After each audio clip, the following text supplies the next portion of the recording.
Bonjour et bienvenue à tous sur Ikigai Japan et bienvenue à tous dans cette vidéo qui va être consacrée à la ville de Tokyo. Alors à la ville de Tokyo, mais plus particulièrement à une question, un thème particulier sur lequel j'aimerais revenir ici, à savoir est-ce que la ville de Tokyo est une ville sous-cotée ou pas? Bien évidemment je précise que ce que je vais dire dans cette vidéo c'est mon avis, donc vous en faites pas si vous avez un avis différent. Je suis ouvert aussi à votre avis, il n'y a pas de souci. C'est juste que ces arguments-là, je les ai entendus beaucoup, et des fois je les trouve un petit peu injustifiés. Comme si vous voulez, ils étaient un petit peu préfaits, genre on les a entendus de la part de quelqu'un, donc on va les répéter inconsciemment. Donc voilà. Spoiler ici, pour ma part, oui, la ville de Tokyo est clairement une ville sous-cotée, en tout cas de ce que j'en ai entendu à droite à gauche, et même de ce que j'ai entendu de la part de certains de mes abonnés. Très souvent, la ville de Tokyo, c'est oui, mais... Et justement, j'aimerais revenir sur ce « mais » que les gens utilisent, donc c'est ce qu'on va voir ensemble dans cette vidéo.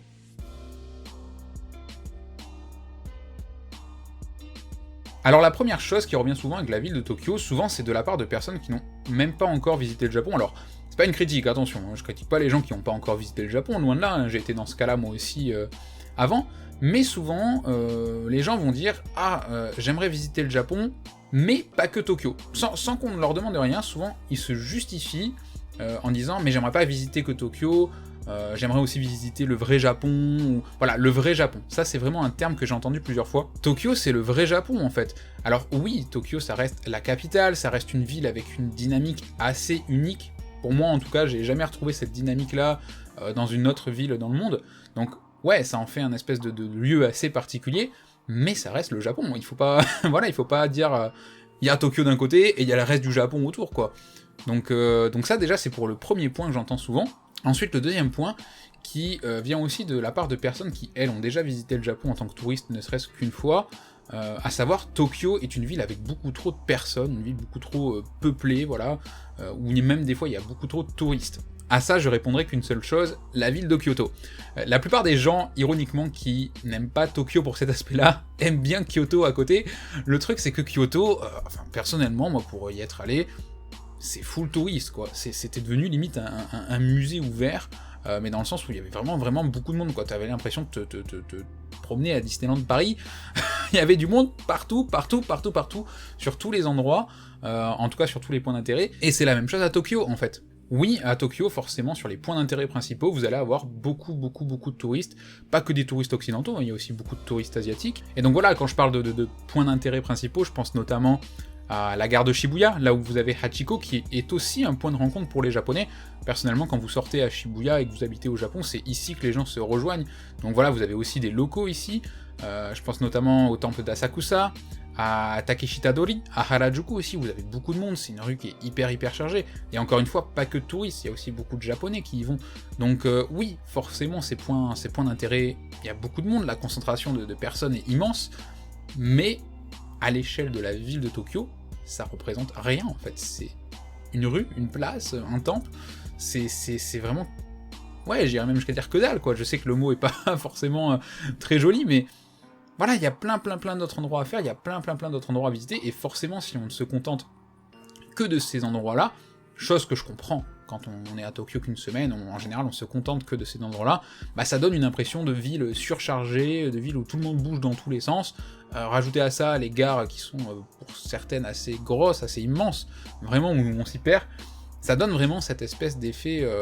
trop, genre trop, et si j'en parle, c'est que moi j'ai eu la même impression lors de mon premier voyage touristique, j'appréciais pas Tokyo particulièrement, je préférais de loin Osaka, et malheureusement, malheureusement ou heureusement, peu importe, mais mon avis a changé depuis j'ai habité à Tokyo, et je préfère la ville de Tokyo. Mais bon, moi la principale des choses que je vous conseille de faire, c'est de vous perdre. En fait, tout simplement, voilà, vous vous perdez, vous partez d'un point... alors avec Google Maps, maintenant, vous pouvez retrouver votre chemin hyper facilement, donc vous partez d'un point, et vous marchez un petit peu comme bon vous semble, dans les rues comme bon vous semble, et vous allez tomber sur des endroits assez ouf, en fait. Je vais prendre pour exemple à Shibuya, la rue Nanbei Yokocho. Alors aujourd'hui, Nanbei Yokocho, c'est une rue qui est assez connue, même si vous connaissez pas le nom, c'est une rue qui est assez connue, quasiment toutes les personnes qui habitent au Japon, ou qui vont au Japon, influenceurs, youtubeurs, enfin peu importe, ils vont tous prendre une photo là-bas, avec en description, waouh, on trouve des lieux hyper calmes, en plein Shibuya. Bon, la rue est assez connue, j'aurais pu vous faire le coup aussi, elle est située limite, voilà, vous avez Hachiko, vous traversez le crossing, vous marchez 30 mètres, vous êtes arrivé dans cette rue-là.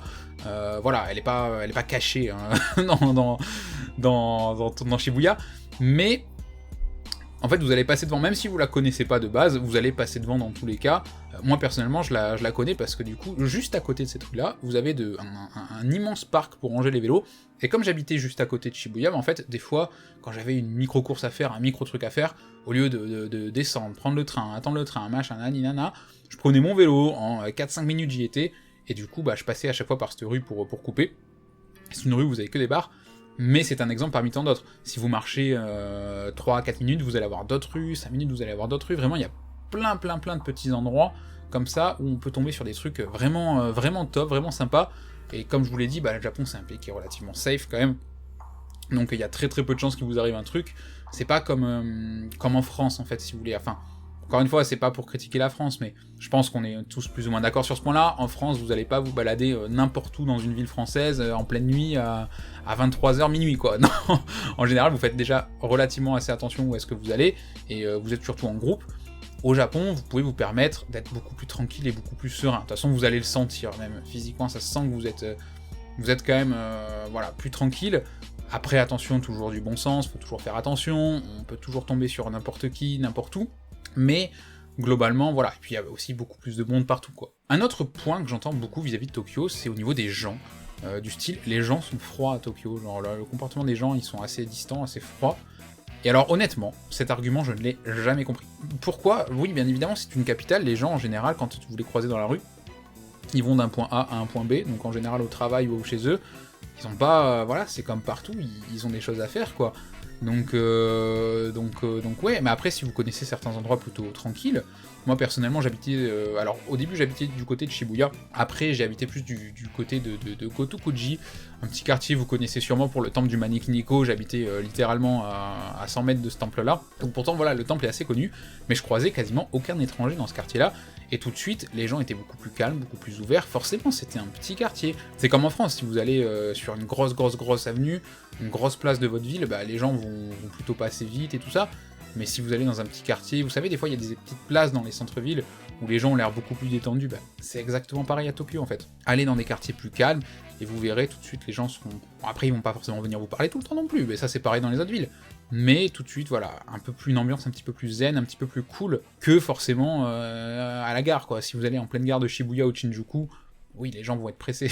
Ce qui m'amène du coup au dernier point de cette vidéo, Tokyo, c'est juste une ville immense en fait. Vous avez 23 arrondissements différents, et c'est ce que j'aime particulièrement dans cette ville, chaque arrondissement, en tout cas presque, parce que les arrondissements qui sont sur vraiment les extrêmes, c'est des arrondissements vraiment résidentiels, donc un petit peu différents, mais quasiment tous les arrondissements apportent une ambiance particulière, voilà, comme des villes dans la ville en fait. C'est comme si vous avez plein de centres-villes à chaque fois, et chaque quartier, enfin oui, chaque quartier vous avez des arrondissements, et dans les arrondissements vous avez des quartiers. Par exemple, vous avez l'arrondissement de Shibuya, et dans Shibuya vous avez le quartier de la gare, vous avez le quartier de Harajuku, vous avez le quartier de Omotesando, vous avez même le quartier d'Ebizu. Donc voilà, vous avez différents quartiers qui ont leur propre ambiance, mais les arrondissements eux-mêmes ont leur propre ambiance, et je trouve ça vachement cool. Pour prendre exemple, moi surtout à l'époque, quand j'étais allé la première fois, j'étais à cette époque-là assez fan encore de jeux vidéo, tout ça. J'aime toujours autant, mais même j'y joue plus, quoi, j'ai plus trop le temps.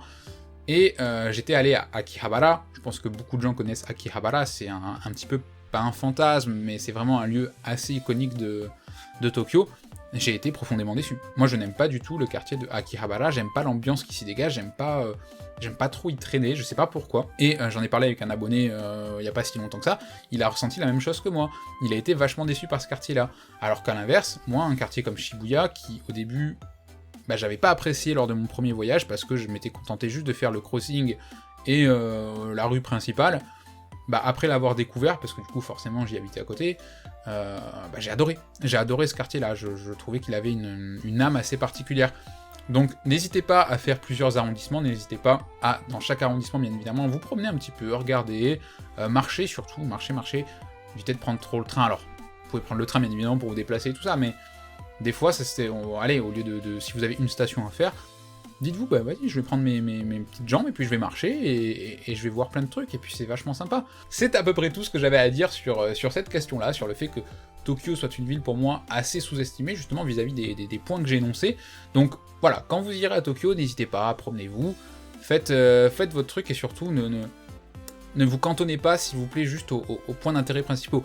Bien évidemment, si vous avez le temps, si vous passez juste à Tokyo 2-3 jours, faites les trucs principaux, faites-vous un kiff en allant à Hachiko, à Akihabara, mais si jamais vous y restez par exemple 15 jours, évitez de faire comme beaucoup de gens, c'est-à-dire faire les points d'intérêt principaux pendant une semaine, et puis après passer la semaine qui reste au Sega Store ou à Shibuya à traîner. Je sais qu'il y en a qui font ça, après vous faites ce que vous voulez, mais il y a plein de petits endroits à découvrir. Je ferai d'ailleurs, je pense, une vidéo sur 5 petits endroits, par exemple à Shibuya, que j'aime beaucoup, pour vous montrer qu'il y a plein de lieux assez sympas comme ça. Donc voilà.